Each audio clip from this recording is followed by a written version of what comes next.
Hello everyone. This video is for educational purpose only. No copyright infringement.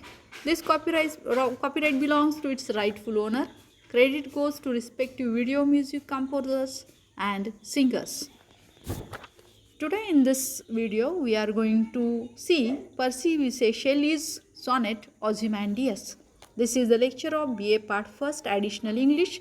The title of the paper is Introduction to Literature Poetry. This is the paper from the semester 1 of BA Part 1st Additional English. The sonnet Ozymandias by Percy Bysshe Shelley. Let's read this sonnet first. I met a traveller from an antique land who said, "Two vast and trunkless legs of stone stand in the desert, near them on the sand. Half sunk a shattered visage lies, whose frown and winkled lip and sneer of cold command tell that its sculpture well those passions read, which yet survive stamped on these lifeless things, the hand that mocked them and the heart that fade. And on the pedestal these words appear, my name is Ozymandias, King of Kings. Look on my works, a mighty and despair. Nothing beside remains round the decay of the colossal wreck, boundless and bare. The lone and level stands, stretched far away." So, this is the sonnet Ozymandias. It is about the statue, the scattered, the decayed position of the statue of King Ozymandias is described in this sonnet Ozymandias by Percy Bysshe Shelley, and it tells about the futility of man's life. Here, let me read this sonnet once again. I met a traveller from an antique land. Here, the poet, he met a traveller from an antique land. Antique means ancient land, who said, "Two vast and trunkless legs of stone, two vast and trunkless legs of stone stand in the desert, near them on the sand. Half sunk a shattered visage lies, whose frown and wrinkled lip and sneer of cold command tell that its sculpture will those passions read, which yet survives trampled on these lifeless things, the hand that mocked them and the heart that fed. And on the pedestal these words appear, my name is Ozymandias, King of Kings. Look on my works, a mighty and despair. Nothing beside remains round the decay of the colossal wreck, boundless and bare, the lone and level sand stretch far away." So this is a sonnet which tells us about the futility of human life. This sonnet is written by Percy Bysshe Shelley, P.B. Shelley. He is one of the romantic poets, the poet who belongs to the romantic period in English literature. Here, Ozymandias is a sonnet written by the English romantic poet Percy Bysshe Shelley. Shelley wrote Ozymandias in 1817 as part of a poetry contest with a friend and had it published in the Examiner in 1818 under the pen name Glirasts. The title of Ozymandias refers to an alternate name of the ancient Egyptian pharaoh Ramses II. In Ozymandias, Shelley describes a crumbling statue of Ozymandias as a way to portray the transience of political power and to praise art's power of preserving the past.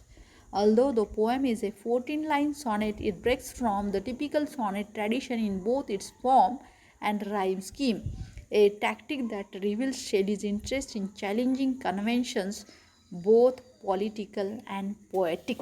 In this sonnet, he has tried to prove that transientness of temporariness of political power is described here, is suggested, is implied here in the poem Ozymandias by P.B. Shelley. At the same time, the poet tries to focus on the timelessness of art. For him, art is timeless. It can preserve the past. It can preserve the history. Art can preserve the history, while political power is temporary. It is temporary in nature, while art is timeless. This poem was written in 1817 and it was published in The Examiner in 1818. Though this poem is 14-line sonnet, it has 14 lines. Still, it breaks from typical sonnet tradition, and so in this way, poet has tried to challenge political conventions as well as poetic conventions through his poetry. He wants to assert that political power is temporary. He wants to focus on transience nature of political poetry. At the same time, he wants to he wants to focus that poetry, the art, is timeless, it is eternal. He wants to tell us here. This is the summary of this sonnet, Ozymandias. The speaker of the poem meets a traveler who came from an ancient land. The traveler describes two large stone legs of a statue which lack a torso to connect them and stand upright in the desert. Near the legs, half buried in sand, is the broken face of the statue. Here, the poet meets one traveler who came from an ancient land, and this traveler describes this broken statue. Its legs, its body parts were all scattered in sand. There was the legs were half buried in the sand. The face of the statue was broken. However, the statue's facial expressions were commanding, haughty, sneer. Still, though the face was wrinkled, though face was full of frown, though the face was in a broken state, still the expressions were commanding. The expressions were sneer, means he was having the awareness of his power. He used to consider himself as the most powerful person when he was alive. The same emotions, same feelings are reflected on the face of the statue. The expression shows that the sculptor understood the emotions of the person the statue is based on, and now those emotions live on, carved forever on inanimate stone. Means those emotions of the king were carved on the statue also, on the face of statue also. In making the face, the sculptor's skilled hands mocked up a perfect recreation of those feelings and of the heart that fed those feelings, and in the process so perfectly conveyed the subject's cruelty that the statue itself seems to be mocking its subject. म्हणजे इतका क्रूरपणा, तो राजा इतका क्रूर होता की त्याच्या त्या स्टॅच्यूच्या फेसवरती, म्हणजे तो स्वतः किती क्रूर असेल की त्याचा फेससुद्धा त्या स्कल्पचरनं तयार करताना त्यामध्ये सुद्धा इतकं क्रौर्य दाखवलेलं होतं की तो प्रत्यक्षात कसा असेल असा प्रश्न तो स्टॅच्यू बघून पडत होता. तर इतका हुबेहूब स्टॅच्यू त्याच्या क्रौर्यासहित त्या ठिकाणी त्या स्कल्पचरनं, त्या शिल्पकारानं काढलेला होता, बनवलेला होता. The traveller next describe the words inscribe on the pedestal of the statue. तर त्या स्टॅच्यूच्या फेसवरती जे एक्सप्रेशन्स होते एकदम कठोरपणाचे, एकदम पॉवरचे, सत्तेचा म्हणजे उन्माद चढलेल्याचे जे एक्सप्रेशन्स होते, तर त्या स्टॅच्यूच्या त्या पेडेस्टलवरती सुद्धा एक वाक्य लिहिलेलं होतं, काही ओळी लिहिलेल्या होत्या. तर त्यातून सुद्धा आपल्याला त्या राजाची त्या काळातली मानसिकता, त्याचा सत्तेचा जो उन्माद आहे तो आपल्याला दिसून येतो. माय नेम इज ऑझिमॅन्डियस त्यानं लिहिलेलं आहे, लिहून घेतलेलं आहे आपल्या पुतळ्याच्या त्या पेडस्टेलवरती, चबुतऱ्यावरती. काय? माय नेम इज ऑझिमॅन्डियस, मी आहे Ozymandias. The king who rules over even other king, king of kings. स्वतःला तो काय म्हणतो? King of king. My name is Ozymandias, I am king of kings, म्हणजे राजांवरती राज्य करणारा मी आहे. Behold what I have built, all you who think of yourself as powerful and despair at the magnificence and superiority of my accomplishments. आणि बघा मी काय काय तयार केलेलं आहे, काय काय बांधलेलं आहे. तुम्ही सगळेजण जे स्वतःला पॉवरफुल समजत असाल, माझी कामं बघितल्यानंतर तुम्हाला निराश वाटायला लागेल. You will be despaired, you will be disappointed to see superiority of my accomplishments. मी जे काही केलेलं आहे ते बघून तुम्ही निराश व्हाल, फ्रस्ट्रेट व्हाल, अशी तो वॉर्निंग दुसऱ्या माणसांना देतोय की I am king, Ozymandias, king of kings. There is nothing else in the area. आपण प्रत्यक्षात पाहिलं, त्यानं लिहिलेलं आहे I am Ozymandias, king of kings. पण प्रत्यक्षात हा किंग ऑफ किंग्स, त्याचा स्टॅच्यू सगळ्या वाळूमध्ये, त्या सगळ्या वाळवंटामध्ये असा विखरून पडलेला आहे. हात एकीकडं, पाय एकीकडं, मुंडकं एकीकडं, तलवार एकीकडं, त्याचा चबुतरा, त्या पेडस्टल एकीकडं, अशी त्याची ती पॉवरशी, त्या सत्तेचा ज्यानं त्यानं इतका उन्माद केलेला आहे. पण आत्ता ते सगळं त्याचं विखरून पडलेलं आहे, नष्ट झालेलं आहे. म्हणजे एक टेम्पोरल नेचर ऑफ, एक तात्पुरतं, किती क्षणभंगूर आहे.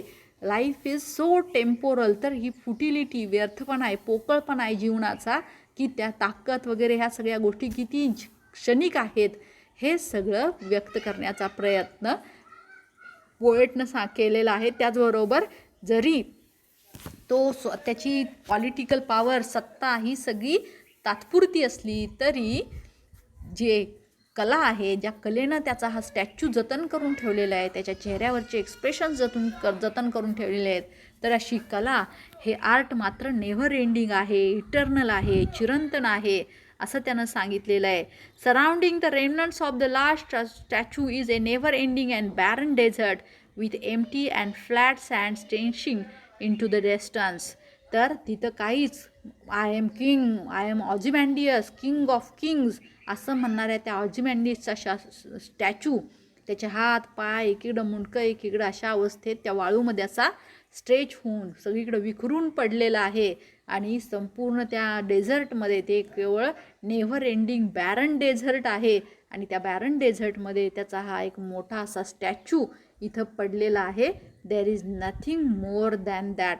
तर अशा प्रकारे सत्तेचा उन्माद बाळगणाऱ्या त्या ऑझिमॅन्डियसचा स्टॅच्यू म्हणजे माणसाला एक शिकवण आहे, एक फुटिलिटी, व्यर्थता, मानवी जीवनाची व्यर्थता, क्षणभंगूरपणा, पोकळपणा दर्शवणारी सत्तेचा उन्माद वगैरे हे सगळं झूट आहे, हे सांगणारी ही कविता आहे, सॉनेट आहे. ऑझिमॅन्डियस, I am Ozymandias, king of Kings. आणि किंग ऑफ किंग्सचा पुतळा असा धूळ खात त्याचे लखतर तुकडे होऊन पडलेले आहेत. तर हा जो विरोधाभास आहे, तर तो इथे त्यानं व्यक्त करण्याचा पी.बी. शेलीनं प्रयत्न केलेला आहे. मानवी जीवन किती क्षणभंगूर आहे, किती टेम्पोरल आहे, पण त्याचवेळी आर्ट कशी टाईमलेस आहे, चिरंतन आहे, कला ही चिरकाल टिकणारी आहे, हे सांगण्याचा प्रयत्न त्यानं त्याच्या सॉनेटमधून केलेला आहे. So it is very interesting sonnet. Let me read this sonnet once again for you. I met a traveler from an antique land who said, "Two vast and trunkless legs of stone stand in the desert, near them on the sand. Half sunk a shattered visage lies whose frown and wrinkled lip and sneer of cold command tell that its sculpture well those passions red, which it survives stamped on these fire lifeless things.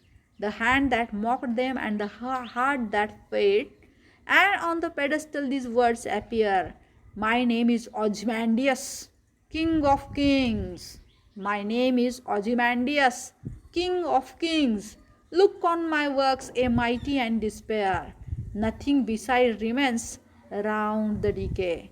Nothing beside remains round the decay of that colossal wreck, boundless and bare, the lone and level sand stretch far away.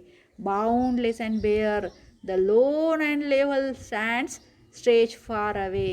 The sonnet tries to focus on the futility, the temporal nature of human life, the temporal nature of political power, as well as at the same time it focuses on the eternal quality of art. Thank you.